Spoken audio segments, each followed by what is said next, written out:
Assalamualaikum warahmatullahi wabarakatuh. Perkenalkan, nama saya Wiwi Hidayati SPD. Saya calon guru penggerak angkatan ke-10 dari Kabupaten Labuhan Batu Selatan. Di sini saya akan memaparkan aksi nyata budaya positif modul 1.4. Langkah yang pertama yaitu rancangan tindakan. Latar belakang. Sekolah berusaha menciptakan iklim pendidikan yang mampu membiasakan setiap warganya, khususnya peserta didik, melakukan budaya atau kebiasaan yang positif. Budaya yang mengakar kuat dan menjadi sebuah kebiasaan yang dilakukan secara kontinu dan sadar oleh setiap warga sekolah. Diharapkan dalam pembiasaan positif ini semua pihak dapat terlibat sehingga nantinya hal ini akan menjadi budaya sekolah. Tujuan 1. Menumbuhkan budaya positif dengan kesepakatan kelas. 2. Menumbuhkan nilai-nilai profil pelajar Pancasila pada diri peserta didik dalam kegiatan pembelajaran. Tolak ukur, peserta didik mampu membuat kesepakatan kelas yang dipasang di dinding kelas dan mengaplikasikan nilai-nilai profil pelajar Pancasila secara sadar dan kontinu dalam proses belajar. Lini masa tindakan yang dilakukan. 1. Merancang kegiatan aksi nyata yang akan dilakukan dan menyampaikan hasil rancangan kepada kepala sekolah. 2. Melaksanakan sosialisasi kepada seluruh warga sekolah, meliputi kepala sekolah, guru, peserta didik, dan tenaga kependidikan. 3. Membuat keyakinan kelas dan kelas impian bersama. 4. Evaluasi dan refleksi terhadap pencapaian aksi nyata. Dukungan yang dibutuhkan. 1. Dukungan yang saya butuhkan dari kepala sekolah, guru, dan tenaga kependidikan, murid, dan orang tua. Alat dan bahan yang dibutuhkan adalah materi, infokus, laptop, pengeras suara, dan mikrofon. Dan saya mendapatkan materi dari LMS, instruktur, dan fasilitator. Infokus dan pengeras suara milik sekolah, laptop milik pribadi. Langkah yang kedua yaitu penyebaran pemahaman budaya positif bersama rekan guru di sekolah. Warahmatullahi wabarakatuh. Waalaikumsalam warahmatullahi wabarakatuh. Syukur kita panjatkan kehadirat Allah Subhanahu wa taala yang mana pada pagi hari ini kita masih diberikan kesehatan, keselamatan sehingga kita semua dapat berkumpul di ruangan tercinta kita ini. Salawat berikan salam senantiasa kita curahkan kepada Nabi besar Muhammad SAW. Semoga kita semua mendapatkan syafaatnya. Yang saya hormati Ibu Koordinator Divisi CD, Ibu Mariama, dan yang saya hormati Ibu dan Bapak Guru yang hadir pada hari ini. Terima kasih saya ucapkan kepada Ibu dan Bapak Guru yang telah meluangkan waktunya untuk hadir di sini. Di mana di sini saya akan mempresentasikan tentang budaya positif modul 1.4. Di sini saya akan melakukan ajuhan dari tugas aksi nyata modul 1.4 guru penggerak angkatan ke-10. Tapi alangkah baiknya sebelum kita memulai presentasi, kita berdoa terlebih dahulu semoga kegiatan kita nanti mendapatkan berkah dan bermanfaat untuk kita semua. Untuk doa saya pilih sendiri ya Ibu dan Bapak Guru. Baiklah Ibu dan Bapak Guru, sebelum kita mulai kita berdoa bersama-sama. Berdoa dimulai. Berdoa selesai.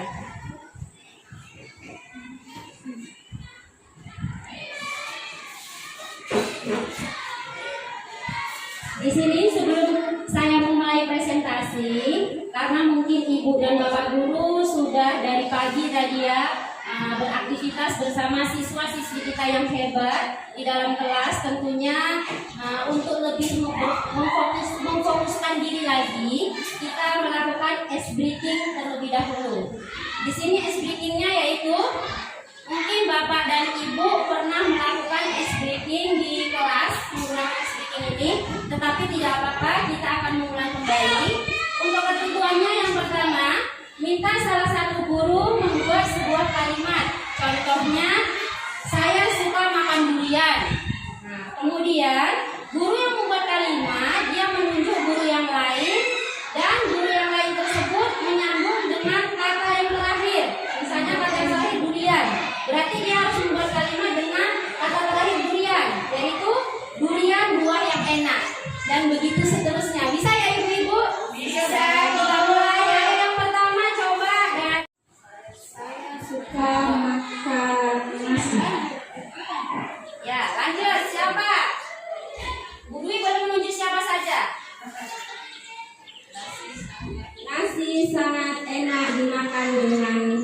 pauk.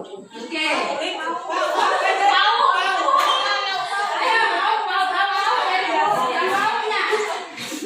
Pauk yang di masa itu hari ini sangat nikmat.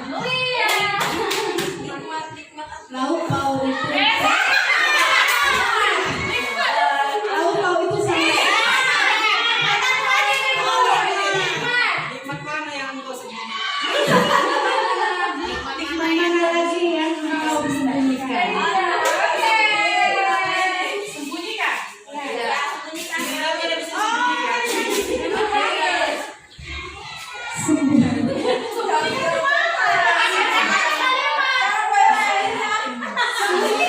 Sembunyikan perasaan hatimu yang tidak enak hari ini.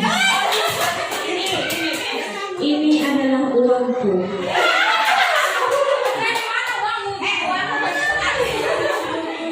Uangku hari ini sedikit sekali.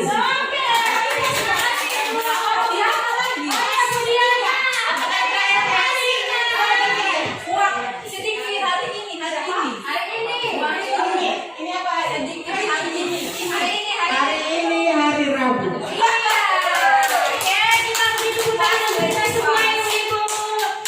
Alhamdulillah, ternyata ibu-ibu semua masih kita bahas adalah disiplin positif. Nah, bisa diperhatikan di layar disiplin positif ini. Nah, di sini ada teori kontrol oleh William Glasser. Nah, di sini Anda tidak bisa mengontrol orang lain, hanya Anda yang bisa mengontrol diri Anda. Nanti kita akan bahas. Baru yang kedua, teori kontrol yang kedua, semua perilaku memiliki tujuan. Yang ketiga, model berpikir menang-menang, kolaborasi dan konsensus menciptakan pilihan-pilihan baru. Kemudian yang keempat, realitas atau kebutuhan kita berbeda. Jadi setiap manusia itu memiliki kebutuhan dasar yang berbeda. Yaitu budaya positif dan disiplin. Di sini budaya positif adalah nilai-nilai, keyakinan-keyakinan dan kebiasaan-kebiasaan di sekolah yang berpihak pada peserta didik agar peserta didik dapat berkembang menjadi pribadi yang kritis, penuh hormat dan bertanggung jawab. Jadi di sekolah kita sebenarnya Bapak Ibu, budaya positif itu sudah dilaksanakan dengan baik ya Bapak Ibu. Nah, contohnya bersalaman sebelum masuk ke kelas. Kemudian budaya positif lagi, contoh yang lain misalnya sopan santun, bertanggung jawab, menghormati yang lebih tua, menghargai dan menghormati. Di sini budaya positif dilaksanakan dalam upaya menumbuhkan disiplin dan menanamkan motivasi intrinsik dari dalam pada peserta didik untuk menjadi orang yang mereka inginkan dan menghargai diri sendiri dengan nilai-nilai yang mereka percaya. Kemudian di sini dari budaya positif tentunya kita akan melakukan disiplin. Di mana disiplin ini adalah belajar mengontrol diri dengan menggali potensi diri kita agar tercapai tujuan mulia, yaitu sesuatu menjadi seseorang yang kita inginkan, menjadi nilai-nilai yang kita hargai. Nah, disiplin ini sebenarnya yang kita pahami di lingkungan kita itu berarti kita mentaati atau melakukan ketentuan-ketentuan yang sudah dilakukan oleh sekolah dengan rasa tanggung jawab. Contohnya misalnya disiplin untuk siswa kita supaya tidak datang terlambat. Kira-kira kalau di divisi CD ini di SD Widya Dharma masih ada tidak dijumpai siswa yang datangnya terlambat? Tidak.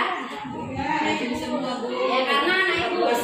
Nah kemudian kalau siswa yang tidak mengerjakan PR masih ada. Kira-kira ya saya tanya sama ibu, kita sharing ya Bu. Jika ada siswa yang tidak mengerjakan PR dan itu saja siswanya yang tidak mengerjakan PR, si A misalnya tidak mengerjakan PR, kira-kira apa yang Bapak Ibu berikan? Bisa salah satu dari ibu atau bapak yang bisa memberikan komentar? Hukuman apa kira-kira? Hukuman konsekuensi ataupun restitusi apa yang akan Bapak Ibu berikan? Ya, ayo, Bu Putih. Mana? Yang pertama panggilan ke orang tua, Bu. Ya, panggilan ke orang tua. Mungkin Bapak Ibu guru yang lain selain panggilan kepada orang tua? Berapa kali tuh?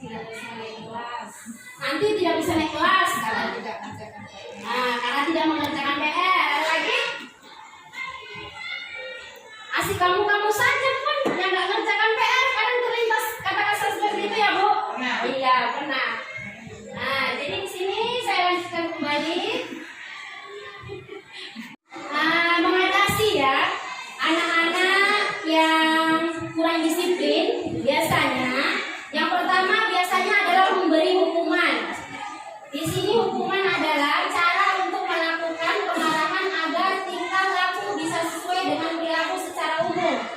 Hukuman diberikan agar kesalahan yang pernah dilakukan tidak terulang kembali dan patuh terhadap peraturan. Biasanya kamu tidak mengerjakan PR, kutip sampahnya, keliling lapangan 3 kali. Itu seperti hukuman ya. Kemudian kalau konsekuensi adalah perilaku yang berfokus mengajarkan anak bagaimana bertingkah laku lebih baik untuk kedepannya. Konsekuensi memberikan pilihan-pilihan jalan keluar kepada pelanggar. Mungkin dia lebih baik daripada hukuman. Nah, contohnya seperti apa Bu? Misalnya kalau konsekuensi ini diberikan mungkin konsekuensi yang lebih mendidik ya Bu, atau mungkin coba kamu kerjakan tugasnya tapi nulisnya di luar. Nah, mungkin konsekuensinya seperti itu. Atau nggak bawa buku pelajaran ya Bu. Kemudian restitusi adalah yang ketiga, memberikan pilihan-pilihan alternatif yang bisa dipilih pelanggar agar dapat menyelesaikan masalah. Ini nanti akan kita bahas Bu. Cara mengatasi siswa yang kurang disiplin menggunakan cara restitusi. Teori motivasi terlebih dahulu. Jadi menurut Dean Gessen menyatakan ada 3 motivasi perilaku manusia sebenarnya. Yang pertama, biasanya manusia itu termotivasi untuk menghindari ketidaknyamanan atau dihukum. Mereka melakukan sesuatu itu supaya tidak dihukum. Aku bawalah buku ini supaya aku nanti sampai sekolah nggak dihukum bapak ibu guru. Dia menghindari hukuman. Aku kerjakan PR lah biar nanti nggak dihukum sama ibu dan bapak guru walaupun PR pun nanti salah. Yang penting dikerjakan. Jadi dia menghindari hukuman. Kemudian yang kedua, untuk mendapatkan imbalan atau penghargaan dari orang lain.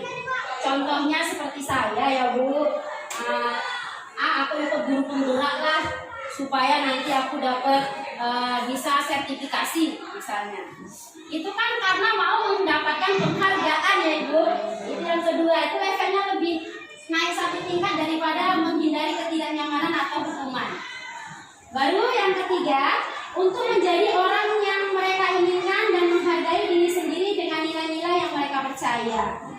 Di sini sudah yang terbaik motivasi ini Bu, karena memang dia lahir dari dirinya sendiri.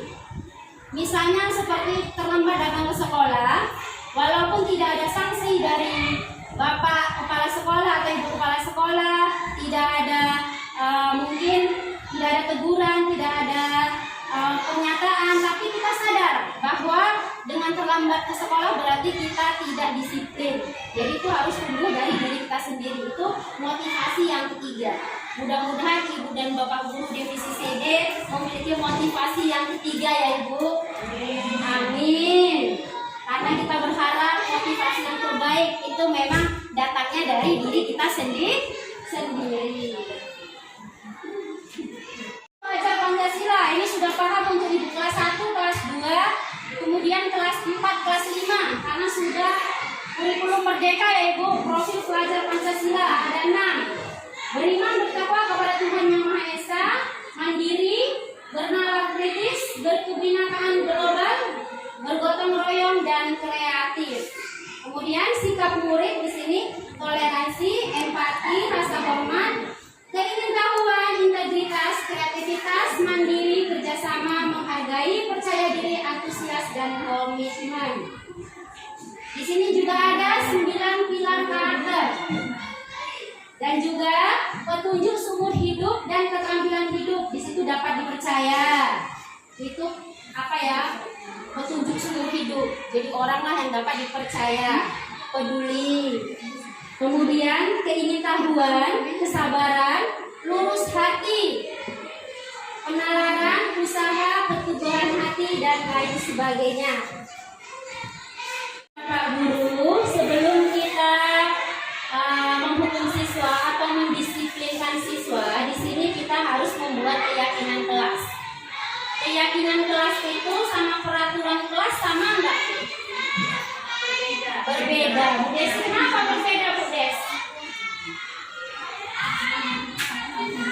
Perbedaannya itu Bu, yang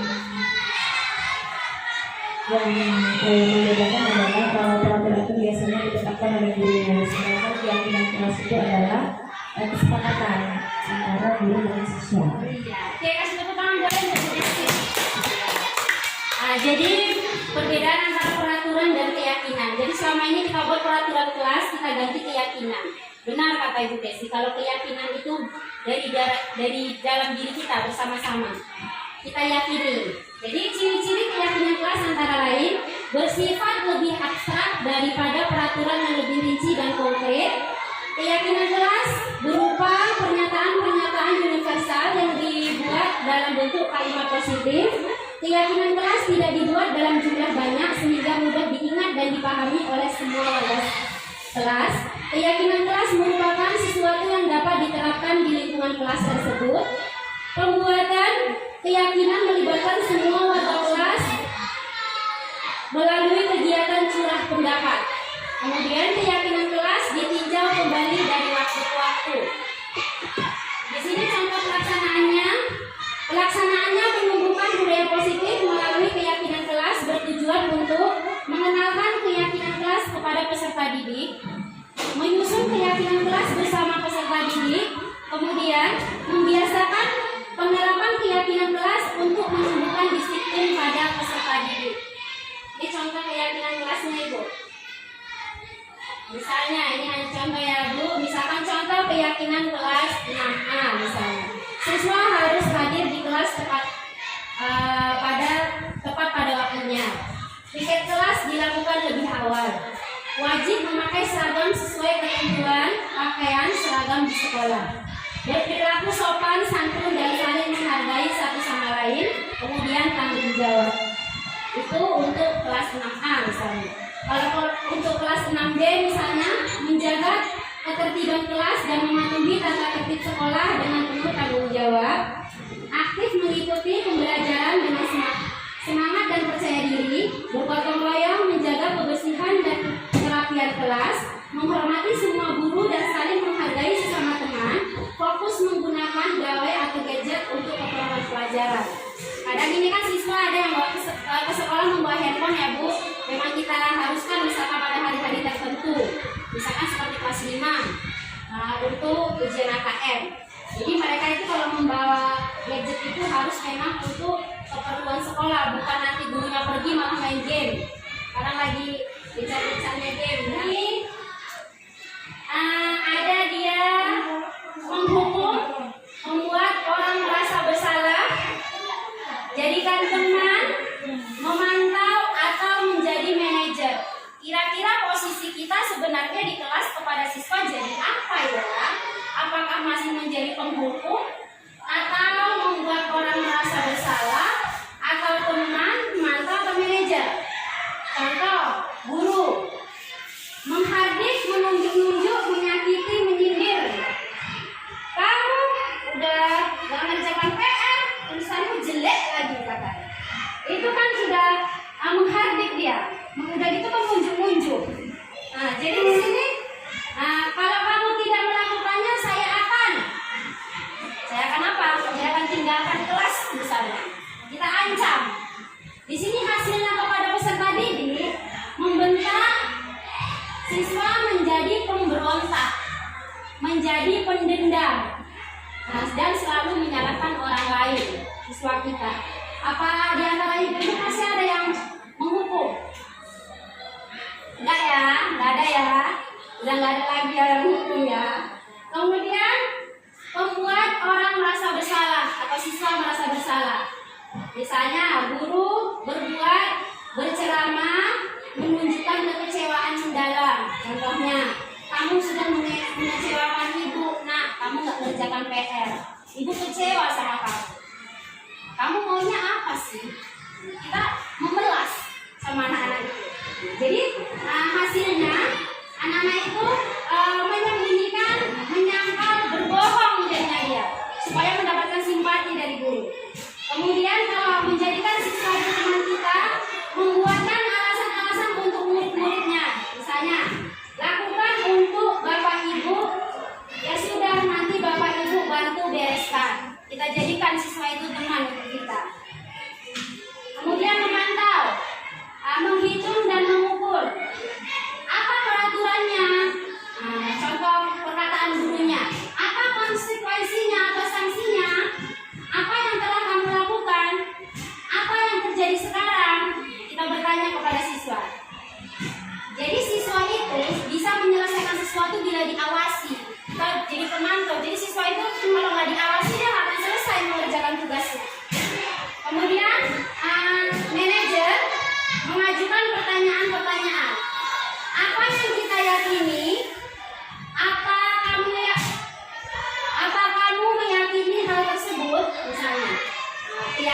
kelas yang udah kita buat ya Bapak Ibu.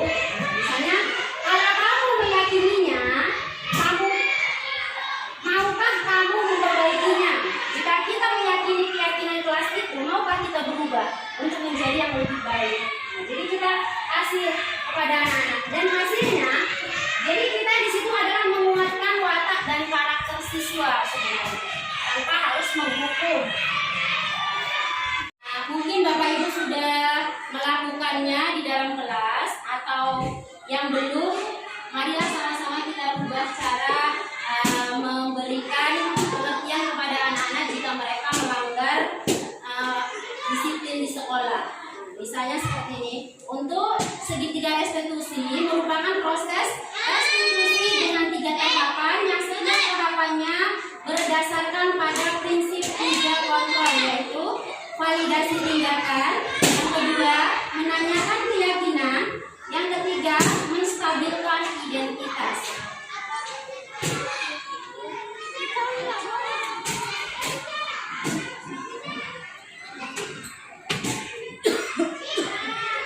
Sembilan ciri-ciri restitusi. Yang pertama, bukan untuk menebus kesalahan, namun untuk belajar dari kesalahan. Jadi kita memberikan pengertian kepada anak-anak bukan untuk menebus kesalahan, tapi untuk belajar dari kesalahan supaya tidak terulang kembali. Kemudian yang kedua, memperbaiki hubungan supaya siswa itu tidak menendam kepada kita. Kemudian yang ketiga, tawaran bukan paksaan. Kita kasih solusi mereka. Kita tawarkan hal-hal yang memang sesuai dengan keyakinan kelas. Kemudian yang keempat, restitusi menuntun untuk melihat ke dalam diri. Yang kelima, restitusi mencari kebutuhan dasar yang mendasari tindakan. Yang keenam, restitusi diri adalah cara yang paling baik. Yang ketujuh, restitusi fokus pada karakter bukan tindakan. Kedelapan, restitusi fokus pada solusi. Kesembilan, restitusi mengembalikan murid yang berbuat salah pada kelompoknya. Jadi ini kegiatan restitusinya ini. Yang pertama ya, kata-kata yang bisa diberikan. Guru berkata, berbuat salah itu hal yang manusiawi. Tidak ada manusia yang sempurna. Bapak atau ibu juga buat salah. Kita pasti bisa menyelesaikan permasalahan ini. Bapak atau ibu tidak tertarik untuk mencari tahu siapa yang benar, siapa yang salah. Bapak ibu lebih tertarik untuk menyelesaikan masalah. Kemudian kalau kamu menyalahkan dirimu sendiri terus-menerus, apakah kamu bersikap baik pada dirimu sendiri? Mungkin pertanyaan-pertanyaan ini bisa digunakan salah satunya jika siswa kita melanggar disiplin di sekolah untuk menstabilkan identitas. Kemudian yang kedua, validasi kebutuhan. Nah, di sini di validasi kebutuhan, guru berkata, kamu bisa saja kan melakukan hal yang lebih buruk, tapi kamu tidak melakukannya kan? Kamu pasti punya alasan mengapa melakukannya. Apa yang penting bagi kamu? Kamu boleh tetap berusaha menjaga sikap itu, tapi tambahkan sikap yang lain yang baru. Maukah kamu belajar cara lain untuk mendapat yang kamu butuhkan tanpa harus memukul? Apa kamu bisa melakukan dengan lebih baik besok lagi?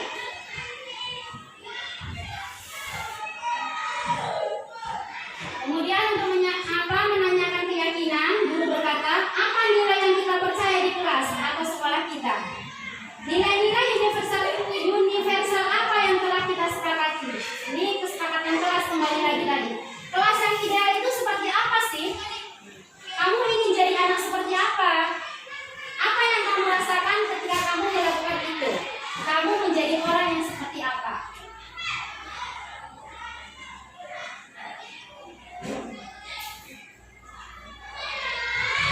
Ini ada kasus ya Ibu. Fazia Aini yang tidak mengerjakan tugas. Nah saya, kelas 6B, saya angkat untuk tugas aksi nyata modul 1.4. Nih, Selasa siang, Bu Wiwi Hidayati tidak bisa mengajar pelajaran bahasa Indonesia di kelas 6B karena harus mengikuti rapat penting di kabupaten. Bu Wiwi pun memberikan tugas kepada siswa kelas 6B agar kelas tidak kosong.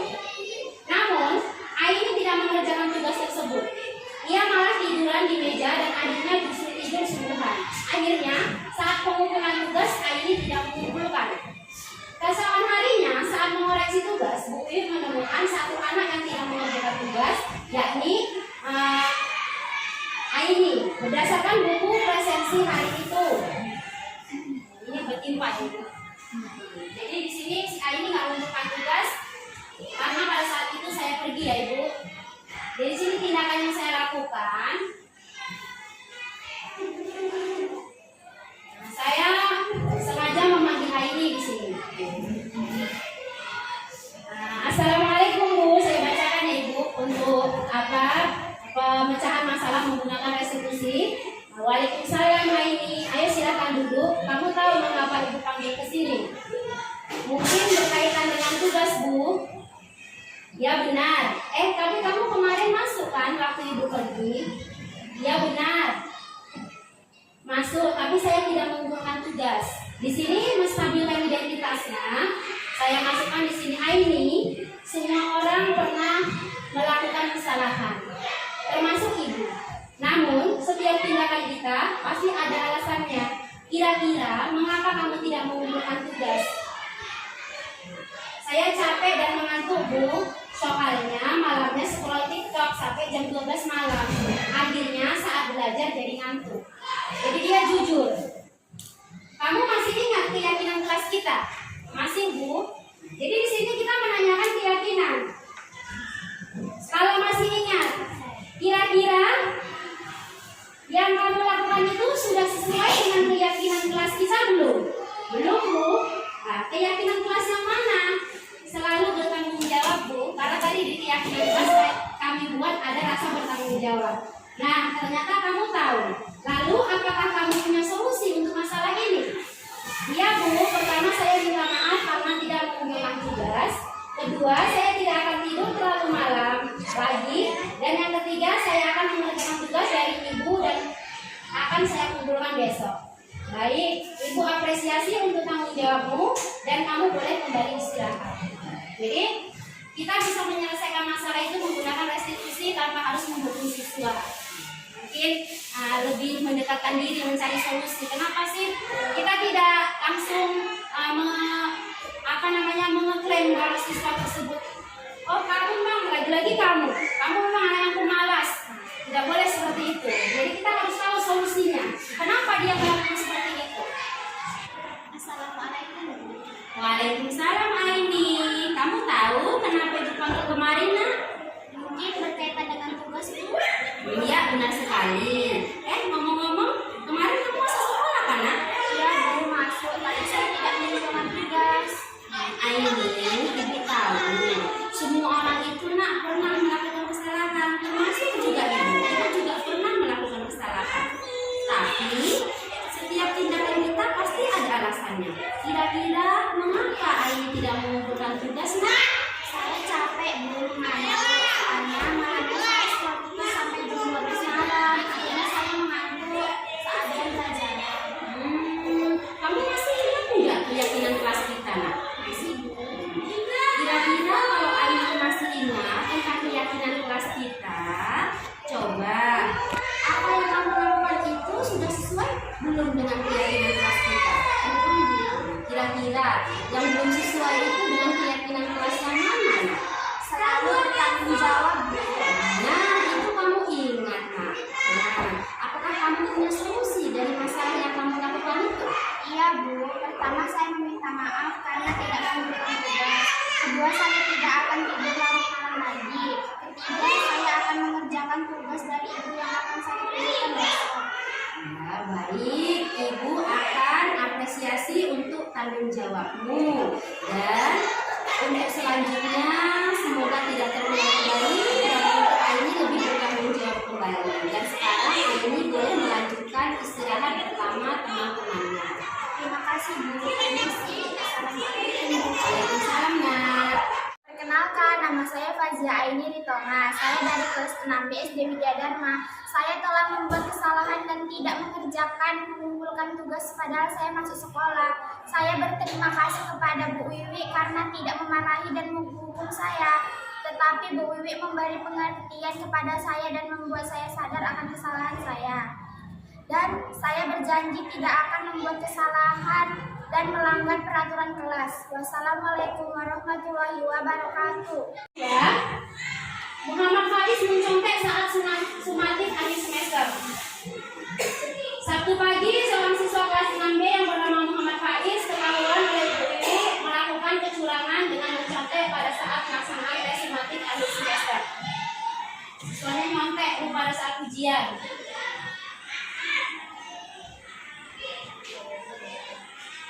Oke, saya mencoba untuk memecahkan masalahnya menggunakan segitiga restitusi. Saya panggil siswanya. Nah, Assalamualaikum Bu. Waalaikumsalam. Apakah kamu tahu mengapa saya panggil ke sini? Kemarin waktu ujian semester saya mencontek Bu. Mungkin dia sudah dengar, sudah sadar dari kawannya senting-sentingan kalau dia itu mencontek bakal dipanggil. Nah, kemudian coba kamu ceritakan kronologi kejadiannya. Ya Bu, jadi waktu itu saya membawa catatan kecil ke dalam ruangan penilaian akhir semester dan ketahuan oleh pengawas ruangan Bu, kita akan memberikan pertanyaan menggunakan menstabilkan identitas. Oh begitu, saya yakin tidak ada siswa yang sempurna. Jadi kita nggak membuat oh salah itu, jangan kau ulang lagi ya. Jadi kita tanya, saya yakin tidak ada siswa yang sempurna. Kemudian kamu sudah baik mau mengakui kesalahan yang sudah kamu lakukan.